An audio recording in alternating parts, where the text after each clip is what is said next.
الحمدللہ رب العالمین والصلاة والسلام علی سید الانبیاء والمرسلین اللہم صلی علی سیدنا و مولانا محمد وعلی آلہ واصحابہ وبارک وسلم وصلی علیہ۔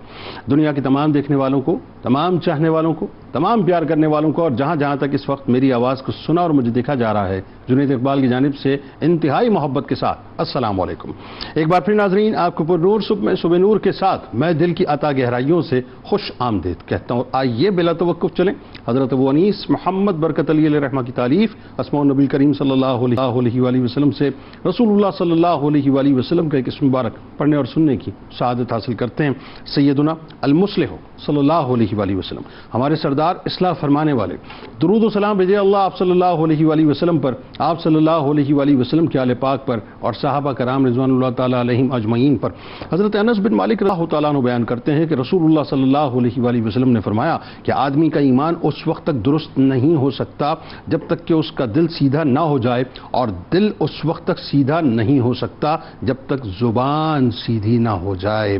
جناب ناظرین کرام، ہمارے ساتھ جڑے رہیے اور آئیے آج ایک ایسے شاندار مجاہد، ایک ایسے کمانڈر، ایک ایسے تاجدار کائنات صلی اللہ علیہ وآلہ وسلم کے غلام کا ذکر پاک کرتے ہیں کہ جنہوں نے اپنی ذہانت و شجاعت سے ایرانی سلطنت کے کئی مارکے سر کیے، جن کے ذکر کے بغیر پرشین امپائر کی تباہی کے ذکر کا ناظرین آغاز تک نہیں ہو سکتا۔ یعنی تاریخ بتاتی ہے کہ 9 ہجری میں سرور دو جہاں صلی اللہ علیہ وآلہ وسلم کی بارگاہ میں اس کثرت سے ناظرین وفود آئے کہ اس سال کو عام الوفود کا نام دیا گیا۔ کیسر اور کسریٰ کی ہیبت کا طلسم ابھی پاش ہو چکا تھا، یعنی عرب کی شمالی سرحد پر آباد عرب قبائل اب اس طلسم کی گرفت سے آزاد ہو چکے تھے۔ وہی ناظرین بنو شیبان، جنہوں نے کبھی رحمت دو عالم صلی اللہ علیہ وآلہ وسلم کی دعوت حق کو یعنی حق سمجھتے ہوئے بھی کسرائی کے خوف سے قبول نہ کیا تھا، ان کے دل میں اب اسلام کی حقانیت اور عظمت جو ہے اس نے مکمل طور پہ جگہ لے لی تھی۔ جب انہوں نے دیکھا ناظرین کہ دوسرے قبائل کے پیر و جوان، زن و مرد غول کے غول لپک لپک کر رسول عربی صلی اللہ علیہ وآلہ وسلم کی بارگاہ اقدس میں حاضر ہو رہے ہیں، تو وہ بھی آگے بڑھے اور اپنا ایک وفد اظہار اطاعت کے لیے مدینہ منورہ روانہ کر دیا۔ یہ میں آپ کو ایک تھوڑا سا بیک گراؤنڈ بتلا رہا ہوں۔ اس وفد کی قیادت ناظرین حضرت مثنیٰ بن حارثہ رضی اللہ تعالیٰ عنہ، ابھی تک ایمان نہ لائے تھے، انہوں نے کی تھی۔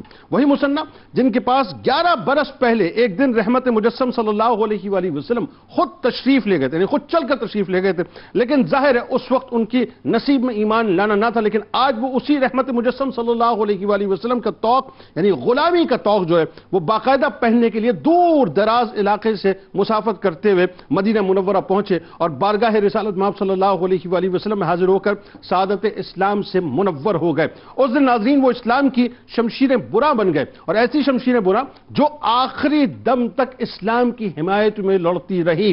حضرت مثنیٰ بن حارثہ رضی اللہ تعالیٰ عنہ ناظرین اپنے قبیلے کے انتہائی رئیسوں میں شمار ہوتے تھے، بڑا اللہ تعالیٰ نے ان کو مقام عطا کیا تھا، شجاع تھے، نڈر آدمی تھے، وہ جنگی معاملات میں کمال درجے کی سوجھ بوجھ رکھتے تھے، یعنی اسٹریٹجی میکر تھے بنیادی طور پہ۔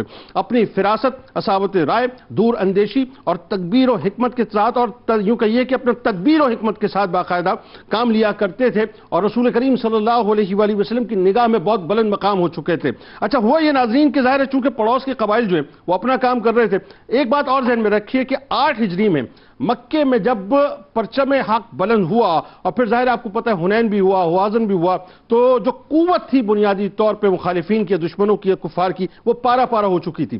حضرت مثنیٰ رضی اللہ تعالیٰ عنہ چونکہ دوربین تھے اور بھاپ چکے تھے ساری بات کو، تو انہوں نے دیکھ لیا تھا کہ اب جو ہے وہ قوت ابھر گئی ہے، جو اصل قوت ہے جس کے ساتھ حق موجود ہے، اور ظاہر ہے آپ رسول کریم صلی اللہ علیہ وآلہ وسلم کے قدمین شریفین میں تشریف لا کے اپنے آپ کو مکمل طور پہ سرنڈر کر چکے تھے۔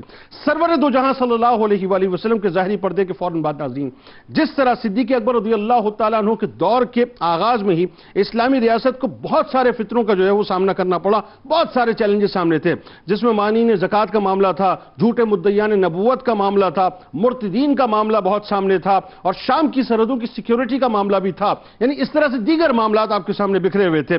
نوزائیدہ خلافت اسلامیہ تھی ناظرین، اور بڑا نازک ترین دور تھا، لیکن صدیق اکبر رضی اللہ تعالیٰ عنہ نے فقید المثال استقامت اور عزم و ہمت سے کام لیا اور 11 یعنی جو ہجری کی جو تاریخی مطلب یوں کہیے کہ اپنا رسول کریم صلی اللہ علیہ وآلہ وسلم کے فوراً پردے کے بعد جو 11 لشکر بنیادی طور پہ آپ نے روانہ کیے ناظرین، وہ آپ کا ایک بڑا بولڈ فیصلہ تھا۔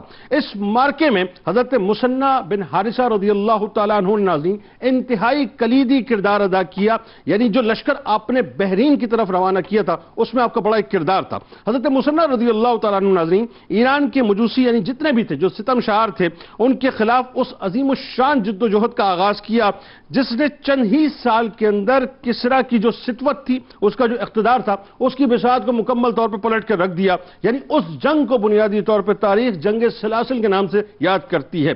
اس میں آپ رضی اللہ تعالیٰ عنہ نے جس بہادری، جس جرت اور جس اسٹریٹجی سے کام لیا ناظرین، یعنی اپنے مرکز سے ایک تو آپ اٹیچ رہے، یعنی صدیق اکبر رضی اللہ تعالیٰ عنہ سے مستقل آپ کا رابطہ رہتا تھا، اور ایرانیوں کی جو بڑی مضبوط قوت تھی اس کو آپ نے پارا پارا کر کے رکھ دیا۔ یعنی جناب خالد بن ولید رضی اللہ تعالیٰ عنہ کے ساتھ مل کے خاص طور پہ آپ نے ان کو تہہ تیغ کر کے رکھ دیا اور اپنی جرت، اپنی بہادری کی شاندار مثالیں قائم کی۔ حضرت مثنى رضی اللہ تعالیٰ عنہ ناظرین اگرچہ عہد رسالت مآب صلی اللہ علیہ وآلہ وسلم کے بالکل آخری اوقات میں آپ مشرف با اسلام ہوئے تھے، لیکن انہوں نے اپنے اخلاص سے، اپنی ایثار سے، اپنی سرفروشی سے، بے خوفی سے اور استقامت سے اور تدبر سے جو نقوش تاریخ کی صفحات پہ چھوڑے ناظرین، وہ انمٹ نقوش ہے۔ یعنی ایک تو یہ کہ صف اول کے مجاہدین میں آپ کا شمار ہوتا ہے، کمانڈرز میں آپ کا شمار ہوتا ہے، اور خالد بن ولید رضی اللہ تعالیٰ عنہ کو یہ فخر حاصل تھا اور ان کو یہ فخر حاصل تھا کہ آپ دونوں ساتھ مل کے جو ہے وہ اسلام کے لیے لڑا کرتے تھے۔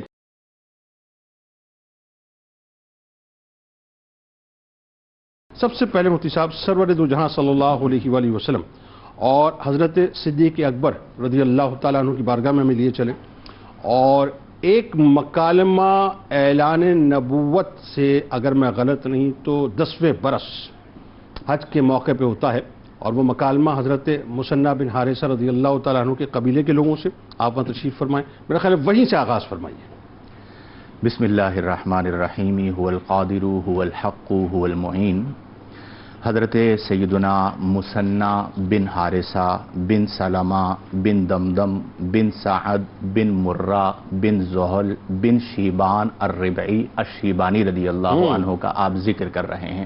سبحان اللہ۔ نبی کریم علیہ افضل الصلاۃ والتسلیم کے جو صحابہ کرام رضی اللہ عنہم ہیں، ان میں سے ہر صحابی جذبہ فدائیت تو رکھتا تھا کہ آقا کے قدموں پر اپنی جان کو قربان کریں، لیکن ایک تعداد ہے صحابہ کرام کی کہ جنہیں آپ جرنیل صحابہ کرام کے لقب سے ملقب کر سکتے ہیں، اور ان کی تعداد تقریباً 53 صحابہ کرام ایسے ہیں کہ جنہیں یا تو نبی کریم علیہ افضل الصلاۃ والتسلیم نے سپہ سالار بنا کر روانہ کیا، یا انہوں نے جنگوں میں ایسا کردار ادا کیا کہ جن کی بنا پر ان کا لقب جرنیل ہوا اور انہیں مرتب کر کے لکھا گیا۔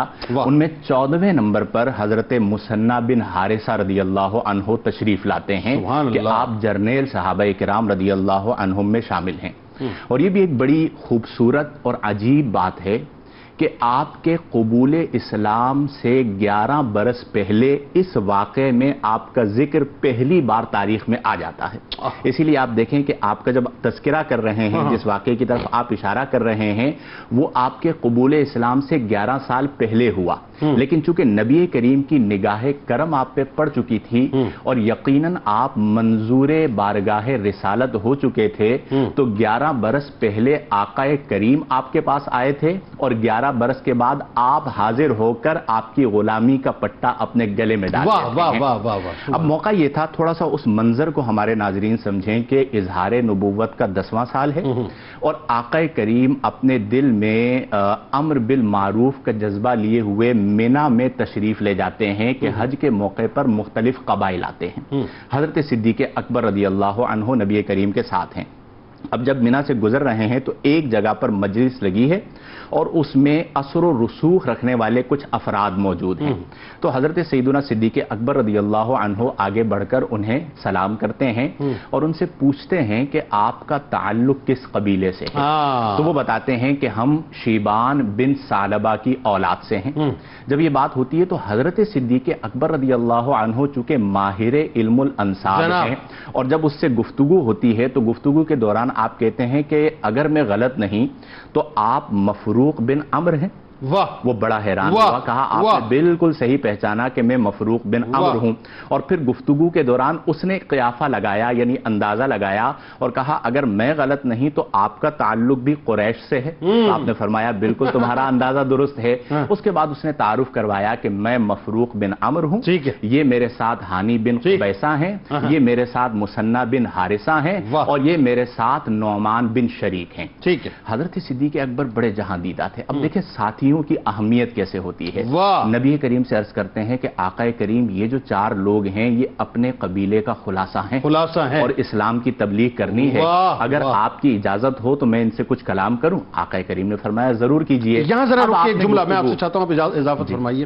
یہ جو آپ نے بات فرمائی نا کہ جو صدیق اکبر رضی اللہ تعالیٰ عنہ کا کمال یہ تھا کہ چونکہ علم الانصاف کے ماہر تھے اور ایک کمیونیکیشن اسکلز تھیں آپ کی بنیادی طور پہ جو تبلیغ میں بڑے کام آتی ہیں. بالکل. اگر آپ کو تھوڑا سا شجرہ وغیرہ بیک گراؤنڈ معلوم ہو تو آپ بہت زیادہ کلوز ہو کے بات کر سکتے ہیں. اور ساتھی جو ہیں وہ اگر مضبوط ہوں، آپ مضبوط ہوں تو کس طرح کرم ہوتا ہے. اس میں ایک اور چیز میں عرض کرتا ہوں کہ جب یہ گفتگو ہوئی تو آپ نے سب سے پہلے ان سے اپنے قبیلے کے بارے میں پوچھا. انہوں نے کہا ہماری تعداد 1000 سے زیادہ ہے اور یہ بڑی تعداد تھی. پوچھا تم جنگ کیسے لڑتے ہو؟ انہوں نے کہا کہ ہم اپنے ہتھیاروں کو دودھ دینے والی اونٹنیوں سے زیادہ اپنے ہتھیاروں کا خیال رکھتے ہیں، ہم اپنی اولادوں سے زیادہ اپنے گھوڑوں کا خیال رکھتے ہیں، اور جب ہم میدان میں اترتے ہیں تو ہم جد و جہد کرتے ہیں. کبھی فتح ہوتی ہے اور کبھی ضرر ہوتا ہے یا نقصان ہوتا ہے. آپ رضی اللہ عنہ نے اس گفتگو کے بعد کہا کہ یہ میرے ساتھ موجود ہیں نبی آخر الزمان صلی اللہ علیہ وآلہ وسلم، ان کے بارے میں آپ نے سنا تو ہوگا. تو مفروق بن عمر نے کہا کہ ہم نے ان کے بارے میں سنا ہے. چنانچہ آقا کریم آگے تشریف لائے. اب یہاں پر ایک اور چیز جس کی طرف آپ نے اشارہ کیا تھا کہ نبی کریم آگے تشریف لا کر بیٹھے اور حضرت صدیق اکبر رضی اللہ عنہ نے کپڑے کے ساتھ آپ پر سایہ کر کے کھڑے ہو گئے. یہ ہے پروٹوکول کہ وہ پیغام دیا جا رہا ہے کہ اس طرح ادب و احترام کیا جاتا ہے. پھر نبی کریم صلی اللہ علیہ وسلم نے گفتگو فرمائی اور پھر اس میں حضرت مسنہ بن حارثہ سے انٹریکشن ہوا اور انہوں نے کہا کہ یہ ہمارے سردار ہیں. اب اس موقع پر جو آیات نبی کریم نے پڑھی تھی ان آیات کے حوالے سے مفروق بن عمر نے بھی یہی کہا اور مسنہ بن حارثہ نے بھی یہ کہا کہ یہ زمینی کلام نہیں ہے. اگر یہ کسی زمینی شخص کا کلام ہوتا تو ہم پہچان لیتے. نبی کریم نے انہیں دعوت اسلام دی. انہوں نے اپنے عذر پیش کیا کسرا کے حوالے سے کہ اس وقت ہماری یہ پوزیشن نہیں ہے کہ ہم اس کا مقابلہ کر سکیں. لیکن آپ دیکھیں کہ نبی کریم نے فرمایا کہ اسلام میں آنا ہے تو مکمل آنا ہے. یہ نہیں ہو سکتا کہ ایک طرف سے یہ کہیں کہ اسلام قبول کرتے ہیں دوسری طرف سے کسرا سے ڈرتے رہیں. اسلام قبول کرنا ہے تو پھر آپ صرف اسلام کے ساتھ کھڑے ہوں گے، کسرا کے ساتھ کھڑے نہیں ہوں گے. اس موقع پر آپ تمام تشریف لے گئے اور پھر اس کے 11 برس بعد اللہ نے آپ کو یہ توفیق عطا فرمائی کہ آپ اسی بارگاہ میں آئے اور آقا کریم کی غلامی کا پٹا اپنے گلے میں ڈال کر لقب صحابی سے ملقب ہو گئے. 2 باتیں تو حضرت مسنہ رضی اللہ تعالیٰ انہوں نے ابھی ایمان نہیں لایا لیکن پہلے ہی سمجھا دی. ایک بات تو یہ سمجھا دی کہ دودھ دینے والی اونٹنیاں جو ہیں وہ دودھ دینے والی اونٹنیاں ہوتی ہیں لیکن اہمیت ہتھیاروں کی ہوا کرتی ہے. لہٰذا ناز ہمیں ہتھیاروں پہ ہونا چاہیے، معیشت پہ نہیں ہونا چاہیے. ایک بات. دوسری بات انہوں نے ایک اور سمجھا دی صاحب کہ یہ جو رسول کریم صلی اللہ علیہ وآلہ وسلم نے بلکہ پیغام دے دیا ہمیں کہ بڑی بڑی طاقتوں کے روب میں آ کے دبدمے میں آ کے اپنے اسلام کو شیکی نہ کرنا. اسلام میں داخل ہونا تو مکمل طور پہ داخل ہونا، پھر اس میں جہاد بھی جو ہے اس میں ساتھ ساتھ شامل ہوگا. اب ذرا آئیے جو بڑی اہم ترین بات ہے، پہلے تو یہ کہ ذرا آپ کے قبیلے کا تعارف بھی ہو جائے، ان کا انٹروڈکشن بھی ہو جائے، وہ ضرور کروائیے. اور جو پھر اس کے بعد ظاہر ہے ان کی شخصیت کے بارے میں لوگوں کو بتائیے کہ اتنی ڈائیورس پرسنالٹی اور پھر جس طرح سے جہاد فی سبیل اللہ کا جذبہ آپ کے اندر اور قبول اسلام کا جو آپ کا معاملہ ہوا کہ یعنی 11 برس پہلے ایک پیغام پہنچا اور وہی بات ہے کہ پہنچی وہیں پہ خاک جہاں کا خمیر تھا. فرمائیے ذرا. بسم اللہ الرحمن الرحیم. حضرت سیدنا مسنہ بن حارثہ شیبانی رضی اللہ تعالی عنہ کا جو تذکرہ ہے، اس تذکرے میں ہمیں یہ ملتا ہے کہ آپ کا جو نسب ہے اور آپ کا جو خاندان ہے اس کا تعلق عدنانی نسل کے مشہور قبیلہ بنو بکر بن وائل کی ایک شاخ سے ہے. یعنی ایک اعتبار سے یہ عدنانی کہلاتے ہیں. اچھا عدنانی اس نام کی وجہ سے کہ جو نسب میں آتا ہے اس کی جو ایک شاخ جس کو ذکر کیا گیا بنو بکر بن وائل. بنو بکر بن وائل چونکہ ربیعہ بن نزار بن ماد بن عدنان کی اولاد سے تھے. تو اس وجہ سے وہ چونکہ برانچ کہلاتی تھی اور یہ بنو بکر بن وائل ربیعہ بن نزار کے نسب سے جڑتے تھے تو ان کو آل ربیعہ بھی کہا جاتا تھا۔ اچھا اچھا اچھا۔ جہاں عدنانی نسل کہلاتے ہیں وہیں ساتھ ساتھ جناب مثنى بن حارثہ کا خاندان آل ربیعہ بھی کہلاتا تھا۔ ٹھیک ٹھیک۔ اچھا، پھر اس کے بعد جیسا کہ پہلے بھی ذکر ہوا کہ حضرت مثنى بن حارثہ آپ کا قبیلہ اور آپ کا خاندان جو ہے ایسے علاقے میں اقامت پذیر ہے کہ جس علاقے میں اس اعتبار سے اور اس انداز میں تبلیغ کا تسلسل قائم نہیں اس دور میں جس طرح سے مدینہ المنورہ اور بالخصوص مکہ المکرمہ میں قائم تھا۔ اب ہم یہاں یہ دیکھتے ہیں کہ ظہور اسلام کے وقت جو عرب کی جو شمالی باؤنڈریز ہیں ان باؤنڈریز پر ہمیں دو بڑی طاقتیں نظر آتی ہیں۔ ایک طاقت بازنطینی کہلاتی ہے، دوسری طاقت جو ہے وہ ساسانی کہلاتی ہے۔ ساسانی جو طاقت ہے ان کا تعلق ایران والوں کے ساتھ ہے اور بازنطینی جو حضرات ہیں ان کا تعلق ہمیں دوسری سمت نظر آتا ہے۔ اب چونکہ ایران والی جو سائیڈ ہے عرب کی، اس سائیڈ کے جو قبائل ہیں ان پر بھی عرب کے جو قبائل تھے ان پر اثر ایران کی سلطنت اور ان کی بادشاہت کا ہے، وہ اور ان کے زیر اثر ہی ہیں۔ اب چونکہ ایک بہت بڑی امپائر ہے اور اس امپائر سے لڑنا یا ان عرب قبائل کا ان کے ساتھ کسی قسم کی مزاحمت کا معاملہ رکھنا یہ اس علاقے اور اس حیثیت کے اعتبار سے بڑا دشوار اور مشکل تھا۔ یہی وجہ ہے کہ جب جس واقعے کی جانب ہم ذکر کر رہے ہیں کہ جناب مثنى بن حارثہ دیگر افراد کے ساتھ جو حضور سے ملاقات ہوئی ہے تو عین اس وقت پر ایمان اس سبب سے بھی نہیں لائے کہ اگر واپس جا کر اپنے قبیلے میں ہم خود قائم نہ رہ سکے تو بڑا مشکل ہو جائے گا کہ ہم اسلام کی تعلیمات لے کر بھی آئے اور عمل نہ کر سکے۔ کیا اچھی سوچ ہے۔ تو ان کا جو روب تھا اس سلطنت کا، اس بادشاہت کا جو دبدبہ تھا، اس بادشاہت کے روب اور دبدبے کی وجہ سے یہ فوراً ایمان نہ لا سکے، لیکن وہ جو حقانیت تھی وہ موجود جی وہ حقانیت موجود ہے اور وقت کا انتظار ہو رہا ہے۔ اور وہ وقت کا انتظار جوں آگے بڑھا ہے تو ہمیں یہ نظر آتا ہے کہ آقا کائنات صلی اللہ علیہ وآلہ وسلم کی بارگاہ سے یہ واپس تشریف لے کر جانے والے حضرت مثنى بن حارثہ شیبانی رضی اللہ تعالی عنہ کو اللہ رب العزت نے جب ایمان کا نور اور ایمان کی دولت عطا فرمائی تو یہ ایسی کیفیت تھی کہ حضرت مثنى بن حارثہ شیبانی رضی اللہ تعالیٰ عنہ فقط ایک ذات کا نام نہ تھا بلکہ یہ ایک ذات میں انجمن تھے۔ واہ! آپ فہم و فراست، دانائی، خاص طور پر جنگی معاملات میں جو آپ کی کمانڈ تھی اور آپ کی دسترس تھی، آپ کی تدبیر، آپ کی حکمت اور آپ کی دور اندیشی، اس کی وجہ سے آپ کو اپنے قبیلے اور خاندان میں ایک خاص رتبہ، مقام اور حیثیت حاصل تھی۔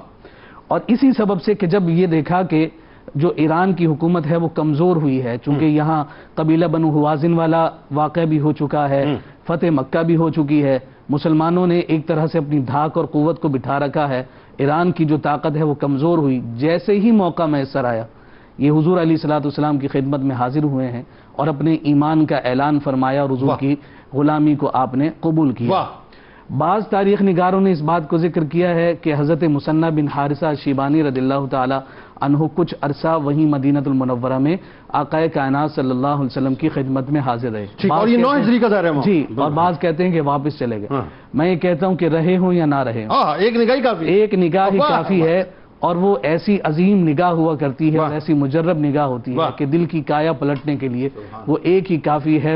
آقا کائنات صلی اللہ علیہ وسلم نہ صرف اپنی نگاہ سے ظاہر تبدیل فرما دیتے ہیں بلکہ باطن بھی تبدیل فرما دیتے ہیں۔ تیری نگاہ کی ٹھنڈک کی بات کیا کہنا، اگر تو تک لے تو دوزخ بہار ہو۔ واہ واہ سبحان اللہ۔ اور پھر یہاں سیرت نگاروں نے بیان کیا ہے کہ چونکہ اپنے علاقے، اپنے قبیلہ اور اپنے خاندان میں ایک حیثیت، وقار اور مقام رکھتے تھے، واپس گئے تو سب سے پہلا کام انہوں نے یہ کیا کہ میں جس کا کلمہ پڑھ کر آیا ہوں یہ دلیل ہے کہ تم بھی پڑھو، یہ دلیل ہے کہ تم بھی اس کا کلمہ پڑھو، یہ دلیل ہے کہ تم بھی اس کے سامنے اپنے سروں کو جھکا لو۔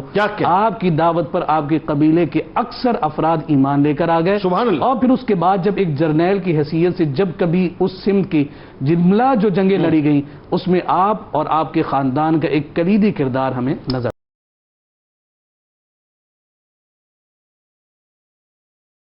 صدیق اکبر رضی اللہ تعالیٰ عنہ کا دور خلافت جب شروع ہوتا ہے اور ظاہر ہے مسائل کا انبوہ اس وقت آپ کے سامنے موجود ہے اور چاروں طرف سے، اور یہ صدیق اکبر رضی اللہ تعالیٰ عنہ کی ہی ہستی تھی، اس میں کوئی دوسری رائے نہیں ہے صاحب۔ یہ یار غار اور یار مزار ہی کی استقامت تھی، ان کا بولڈ سٹیپ تھا، ان کی قوت تھی، ان کا ویژن تھا بنیادی طور پہ، اور سب سے بڑی بات ابو آل رسول کریم صلی اللہ علیہ وآلہ وسلم کے ساتھ جو ان کی کمٹمنٹ تھی، وہ کمٹمنٹ تھی بنیادی طور پہ کہ آپ نے جتنا بولڈ سٹیپ لیا۔ اب مسائل کا ایک انبار موجود ہے، اور آپ دیکھیے کہ جس وقت بحرین کی طرف لشکر کی روانگی ہوتی ہے تو حضرت مثنیٰ رضی اللہ تعالیٰ عنہ جن کو بس بہت ہی مختصر وقت سرکار علیہ السلام کی بارگاہ میں ملا، اب ایک کمانڈر کی حیثیت سے ان کا کردار شروع ہوتا ہے، اور ٹرسٹ ہے صدیق اکبر کا۔ فرمائیے ذرا۔ بسم اللہ الرحمن الرحیم۔ اگر ہم حضرت مثنیٰ بن حارثہ رضی اللہ تعالیٰ عنہ کی سیرت کے حوالے سے دیکھیں تو جیسے کہ حضرت نے بھی ارشاد فرمایا کہ نبی کریم علیہ الصلوۃ والسلام کی ایک نگاہ تھی، پہلے وہ جنگ لڑتے تھے، جنگی مہارت تھی، لیکن وہ ایک ایسا مقصد تھا کہ جس مقصد کا حاصل حصول کچھ بھی نہیں تھا۔ اب جب وہ جہاد کر رہے ہیں، جنگ میں شرکت کر رہے ہیں، تو اب پیچھے ایک بہت بڑا مقصد ہے، وہ ہے اسلام کی سربلندی۔ تو وہ جذبہ یقیناً آپ نے اپنا جو جنگی مہارت تھی وہ اس جذبے کے تابع ہو کر اب آپ کا جو جنگ کا لڑنے کا مقصد تھا وہ زبردست ایک عالمی حیثیت رکھتا تھا۔ اگر ہم دیکھیں کہ صدیق اکبر رضی اللہ تعالیٰ عنہ کے دور کا جب آغاز ہوا تو اس میں مختلف فتنے اٹھتے ہیں، اس میں مسلمہ کذاب بھی ہے، طلیحہ اسدی بھی ہے، نماز اور زکوٰۃ کے اندر کمی کرنے والے لوگ بھی ہیں، زکوٰۃ کے منکرین بھی موجود ہیں۔ غرض کہ آپ سمجھ لیں کہ انصار مدینہ اور بنو ثقیف اور اسی طریقے سے قریش مکہ، ان کے علاوہ دیگر چند اور قبائل تھے کہ جو اسلام کے احکامات پر پختگی کے ساتھ کاربند تھے، لیکن اکثر قبائل ایسے تھے کہ جن پر ارتداد کے فتنے کا کچھ نہ کچھ اثر تھا۔ ٹھیک۔ اب یہاں پر جو ہے وہ وسائل بھی اتنے زیادہ نہیں ہیں، معاملات بھی بہت زیادہ خراب نظر آ رہے ہیں، لیکن صدیق اکبر رضی اللہ تعالیٰ عنہ نے ان مرتدین کے خلاف باقاعدہ جہاد کیا، اور وہاں پر کوئی یہ ہیلا بہانہ تلاش نہیں کیا کہ ہمارے پاس ابھی وسائل کی کمی ہے، ابھی ہماری فوج کے اندر بھی اتنی قوت نہیں ہے تو ہم جا کر کیسے لڑیں گے، بلکہ وہاں پر آپ نے اللہ رب العزت کی ذات مقدسہ پر بھروسہ کرتے ہوئے مختلف لشکر روانہ فرمائے۔ اب یہ جو مختلف لشکر روانہ ہوئے ان میں ایک بحرین والا لشکر بھی تھا جس میں حضرت علا بن عبداللہ حضرمی رضی اللہ تعالیٰ عنہ، وہ جو ہے ان کی قیادت کے اندر ایک لشکر روانہ ہوتا ہے۔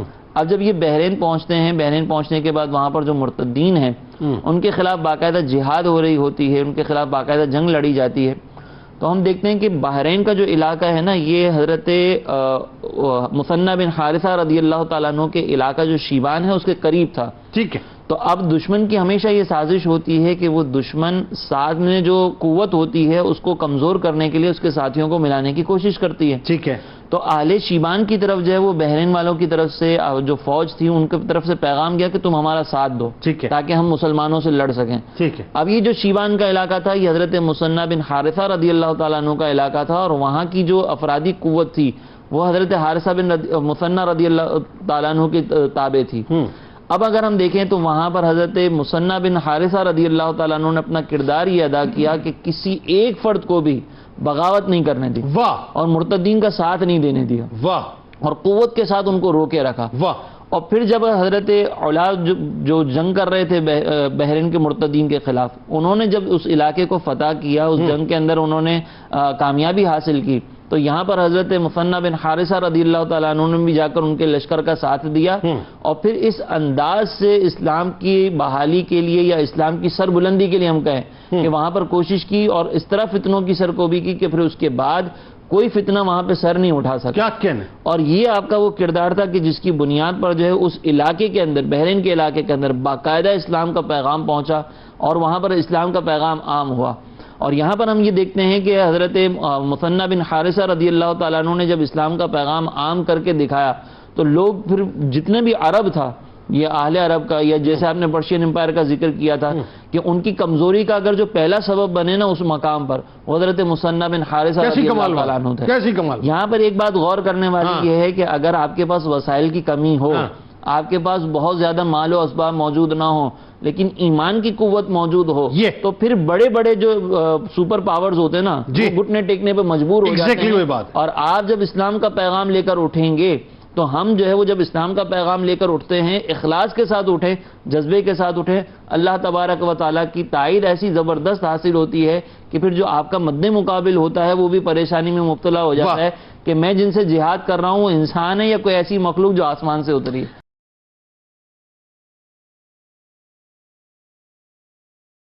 پرشین امپائر کے خلاف جو جدوجہد کا آغاز ہوا، اس میں جنگ سلاسل کا ایک بڑا کردار ہے صاحب، اور مسلمانوں کی جو فتح اس میں ہوئی ہے، کمال فتح، اور کیا جذبے تھے حضرت مثنیٰ اور ان کے ساتھیوں کے، فرمائیے ذرا۔ دیکھیں، فتوحات ایران کا آپ جب ذکر کرتے ہیں تو حضرت مثنیٰ بن حارثہ رضی اللہ عنہ کے بغیر وہ ذکر ہو ہی نہیں سکتا، ایسا ہی، بلکہ آپ اسے یوں کہہ سکتے ہیں کہ فتح ایران کی بساط ہی مثنیٰ بن حارثہ نے بچھائی تھی، واہ واہ اور واہ اسی واہ، پر حضرت خالد بن ولید رضی اللہ عنہ نے ایران کو فتح فرمایا کیا اور کہنا۔ پرشین امپائر کو گھرا دیا۔ واہ۔ قدم بقدم حضرت خالد بن ولید جن سے مشورہ لیا کرتے تھے وہ حضرت مثنیٰ بن حارثہ واہ تھے، واہ واہ واہ، اور اس کا آغاز آپ رضی اللہ تعالی عنہ نے واہ کیا۔ واہ واہ۔ یہ جو آپ نے آغاز فرمایا، اس کے پیچھے بہت سارے اسباب تھے، آپ بڑے جہاں دیدہ تھے۔ دیکھیں، جنگ کے اندر ذہانت کا بڑا کردار ہوتا ہے، اور ٹائم بڑا اہم ہوتا ہے کہ کن حالات میں آپ اس کا آغاز کرتے ہیں۔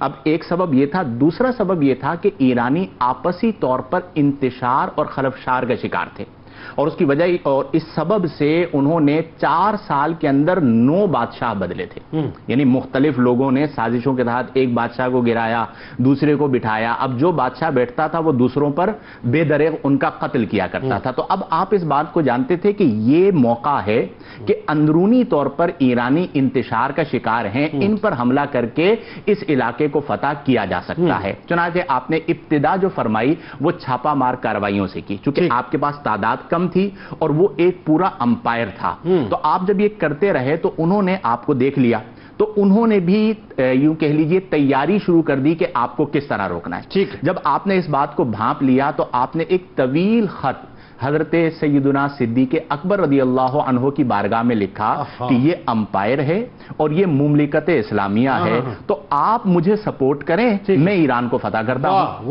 وہ خط پہنچا، لیکن آپ نے اس وقت کی نزاکت کو سمجھتے ہوئے انتظار نہ کیا جواب کا، بلکہ کچھ ہی ٹائم کے بعد آپ خود بھی صدیق اکبر کی بارگاہ میں پہنچ گئے، یہ ہے اور پورے حالات کو ان کے سامنے رکھ دیا کہ اس وقت کی کنڈیشن ایسی ہے کہ اگر آپ میری مدد کرتے ہیں تو میں ایران کو فتح کر سکتا ہوں۔ چنانچہ حضرت سیدنا صدیق اکبر رضی اللہ عنہ نے آپ کی بات کو سن کر آپ کو روانہ کیا اور یہ نصیحت فرمائی کہ کمک کا انتظار کیجئے گا، اور حضرت خالد بن ولید رضی اللہ عنہ سے فرمایا کہ آپ لشکر تیار کریں اور ایران کی طرف روانہ ہو جائیں۔ اب جنگ یمامہ ہوئی تھی، کثیر افراد شہید ہوئے تھے صحابہ کرام۔ اب جب حضرت خالد بن ولید رضی اللہ فوراً بعد کا معاملہ ہے، اب جب حضرت خالد بن ولید رضی اللہ عنہ نے لشکر تیار کیا تو ان کی تعداد بنی 2000۔ اب حضرت خالد بن ولید رضی اللہ عنہ افراد کو دیکھنے والے کہاں تھے؟ انہوں نے 2000 کا لشکر لیا اور آپ مدینے سے روانہ ہو گئے پرشین امپائر سے لڑنے کے لیے۔ 60 افراد کو لے کے یرموک میں دیکھیں 60,000 کے سامنے کھڑے ہو گئے، یہ ہے جذبہ کہ جس جذبے کے تحت آپ روانہ ہوئے۔ بات کرتے طاقت اور اسلحے کی۔ پھر راستے میں قبیلہ مدر اور قبیلہ ربیہ جو ہیں ان سے آپ نے 8000 افراد لیے، تو اب 2000 آپ تھے اور 8000 افراد آپ نے لیے تو 10,000 ہو گئے۔ اس کے بعد جب حضرت مثنیٰ بن حارثہ کے پاس پہنچے تو 8000 کا لشکر ان کے پاس تھا، کل ملا کر 18,000 ہو گئے۔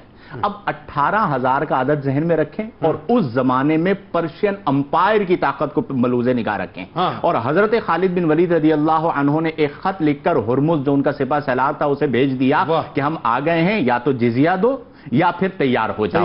وہ بھی تیار ہو گئے، بادشاہ سے پوچھا، انہوں نے کہا جی ان کو آگے نہ بڑھنے دیجیے گا۔ ایک جنگ ہوئی، اس جنگ کے موقع پر ہرمز حضرت خالد بن ولید رضی اللہ عنہ کے ہاتھوں جہنم واصل ہوا، اور اس جنگ کے اندر ظاہری طور پر ان کی تعداد بھی زیادہ تھی، اور وہ اس جذبے کے ساتھ آئے تھے کہ انہوں نے آپس میں ایک دوسرے کو آہنی زنجیروں سے باندھ رکھا تھا کہ کوئی بھاگے نہیں، اسی لیے سلاسل کہتے ہیں اس کو۔ جی ہاں، اسی لیے ذات السلاسل کہا جاتا ہے۔ سلاسل جو ہے وہ زنجیروں کو کہا جاتا ہے، اور ان زنجیروں کو جب جنگ کے بعد جمع کیا گیا تھا تو 7.5 من ان زنجیروں کا وزن بنا تھا۔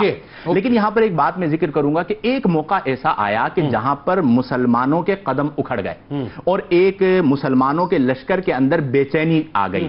اب اس موقع پر کردار ادا کیا 2 شخصیات نے خاص طور پر، ایک حضرت خالد بن ولید رضی اللہ عنہ اور ایک حضرت مثنیٰ بن حارثہ۔ دیکھیں قیادت یہ ہوتی ہے، الفاظ کیا تھے حضرت مثنیٰ بن حارثہ رضی اللہ تعالی عنہ کے آپ نے لوگوں کو مخاطب کیا اور فرمایا کہ کدھر جاتے ہو؟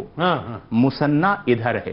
واہ، اس للکار کا سننا تھا کہ مسلمان سنبھل گئے اور سنبھل کر انہوں نے ہر طرف سے حملہ کیا، اور حضرت مثنی بن حارثہ نے پھر ایک جملہ کہا کہ شرفاء اللہ کے لیے یوں ہی جان دیا کرتے ہیں، اور اس جذبے کی وجہ سے اللہ نے فتح عطا فرمائی، اور جو بساط فتح ایران کے لیے آپ نے بچھائی تھی اللہ تبارک و تعالی نے ایران کو فتح عطا فرمائی اور وہ مملکت اسلامیہ کا حصہ بن گیا۔ بہت شکریہ آپ تینوں احباب کا۔ اب تشریف لائے کتاب الشفا کی جانب آپ کو لیے چلتے ہیں۔ بد کلامی سے نجات کا وظیفہ، بد کلامی سے بچنے کے لیے کثرت کے ساتھ استغفر اللہ کا ورد کریں اور درود پاک کا خاص اہتمام کریں، انشاءاللہ زبان بد کلامی سے محفوظ رہے گی۔ حضرت علی کرم اللہ وجہ الکریم کا قول مبارک ہے کہ جس نے اپنے اور اللہ کے مابین معاملات کو ٹھیک رکھا، اللہ تعالیٰ اس کے اور لوگوں کے معاملات کو سلجھائے رکھے گا۔ مثنی بن حارثہ پہ رب کا کرم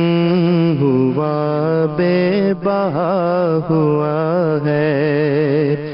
سیدنا مثنی بن حارثہ رضی اللہ تعالی عنہ، مثنی بن حارثہ پہ رب کا کرم ہوا، بے بہا ہوا ہے۔ نبی کے قدموں پہ جان لوٹانے، نبی کے قدموں پہ جان لوٹانے کا جذبہ ان کو عطا ہوا ہے۔